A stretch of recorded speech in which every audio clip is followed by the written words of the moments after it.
Sony went into the next generation thinking they were unstoppable, but were quickly humbled when consumers showed that brand loyalty may not go quite as far as $599 US. At the time, Sony considered visionary hardware design and backwards compatibility to be essential to its brand. So, the PlayStation 3 launched with the PS2's Emotion Engine CPU and graphics synthesizer on board.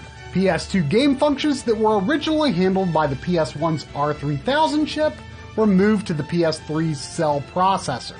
The PlayStation brand rehabilitation took years. Lowering the cost of the PS3 was essential. The PS2 Emotion Engine was removed from the board, while the PS2 graphics synthesizer remained, for a time. Because CPU functions were now emulated by the Cell processor, these are sometimes called software backwards compatible or partial emulation PS3s. This was the only option when the PS3 launched in Europe. But PS2 backwards compatibility was not to last, and the graphics synthesizer was removed. Once available stock of the Metal Gear Solid 4 bundle dried up, that was it. Years later, after the slimmer redesign, at a time when Sony was in a more comfortable position, they began to release PS2 classics on the PlayStation Store, all thanks to a newly developed PS2 emulator that could run entirely in software on any PS3. For the systems that do support PS2 discs, compatibility is not bad, broadly speaking, although peculiar issues can crop up in games that otherwise seem to work. We'll have to leave it to you to research game-by-game compatibility issues across console revisions, but what we can do is give you an idea of what kind of picture quality to expect when it does work. For starters, let's take a look at how things work when you're using digital output with HDMI. Keep in mind that while the games can be upscaled to HD, the rendering resolution remains unchanged, which means most games run internally at 480i. And the PS3 system performs its own deinterlace. The results are generally pretty solid, but as usual, you might catch a deinterlacing error here and there. When you activate a game's native 480p mode, the system outputs 480p instead of doing its own upscale. In the system menu, you can go to Game Settings to set your preferred defaults. Under Upscaler, Normal displays a 4:3 image with upscaled output in 720p, 1080p, or whatever resolution you have in your PS3 system set for. Full screen stretches the image to 16:9, so it's really only useful if you're using a game's widescreen mode.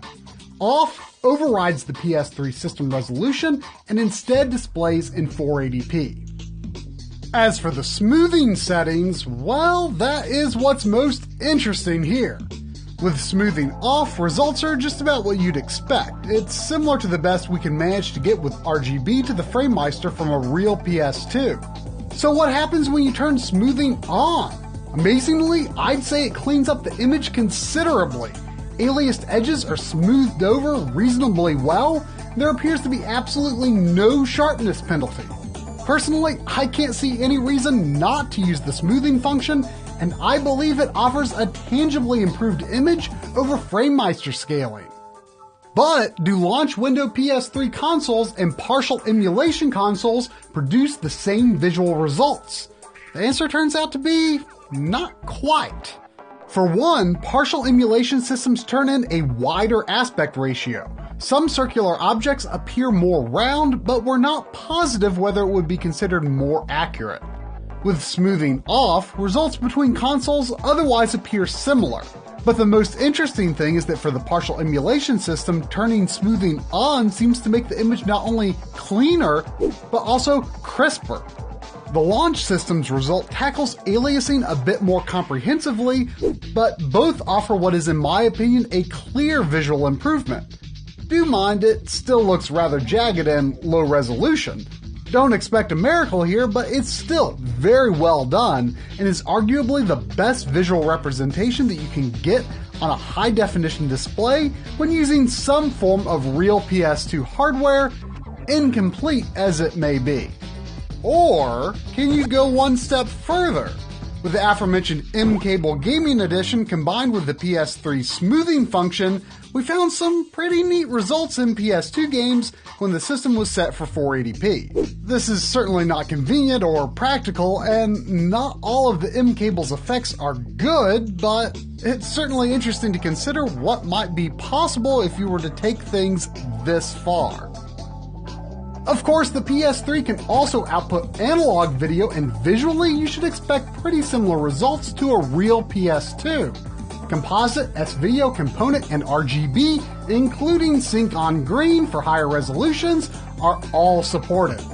The smoothing function is once again the secret sauce for improving image quality on CRTs too, once again showing less apparent aliasing compared to a real PS2. While not negatively impacting overall sharpness. But unfortunately, there is simply no way that the PS3 can output 240p, meaning that when connected to a standard definition TV, PS1 and PS2 games that are 240p will unfortunately be interlaced. Also, despite what Wikipedia might say, we had good luck with using GunCon 2s on full hardware as well as partial emulation PS3 consoles. Here's a fun trick we learned from Bob of Retro RGB. If you're a fan of VGA computer monitors, you can buy this inexpensive HDMI to VGA adapter on Amazon. Set your PS3 for 480p, and you're good to go. All that being said, do we recommend backwards compatible PS3 systems as the ultimate way to play your PS2 disc games on an original hardware or semi-original hardware solution? Well, it's up to you whether it's worth the risk. Game accuracy varies wildly, especially on partial emulation consoles. And then there's the yellow light of death. It may not be as iconic as the Xbox 360 red ring of death, but these fat PS3s are not necessarily the most reliable consoles ever made. I had to have my own Metal Gear Solid 4 bundle system replaced by Sony with a refurb after 2 to 3 years of use. And now I primarily use a slim model just because it feels like a safer long-term bet. And anecdotally, friends who have tried to have so-called repair services fix their dead fat PS3s have not had lasting success. There is also, of course, the question of lag. Our tests lead us to believe that there is no difference between full hardware and partial emulation PS3 consoles in this regard, and that smoothing has no effect on lag. However, analog output to a CRT appears to be not as responsive as a real PS2, although more technical testing should be done before drawing firm conclusions. We have to give a big thank you to My Life in Gaming viewer Scott Davis for letting us borrow his launch PS3 for this episode. Scott also wanted us to let you know that if you enjoy digital audio formats like DTS, they will not work over HDMI while playing PS2 games. SSX3, for example. You'll just have to choose a different audio mode or else you won't hear anything at all, or connect with an optical audio cable. As for the PS2 classics that can be purchased and downloaded for play on any PS3 system via full software emulation, again, don't expect a bump to HD. The emulator setup may vary on a game-by-game basis. For instance, the lack of deinterlacing errors in Contra Shattered Soldier suggests an internally forced 480p, but this is not the case with Maximo.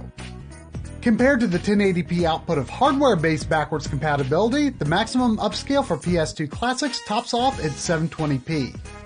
Unpleasing scaling issues can crop up, like the jagged text box edge that simply isn't visible with any other method of playing Persona 4. And while this may not fairly represent PS2 classics as a whole, this obvious visual glitch in the first scene leaves a bad impression. The PS3's PS2 Classics library does include a handful of fan-pleasing favorites, but the overall selection is too spotty to seriously consider as a PS2 replacement.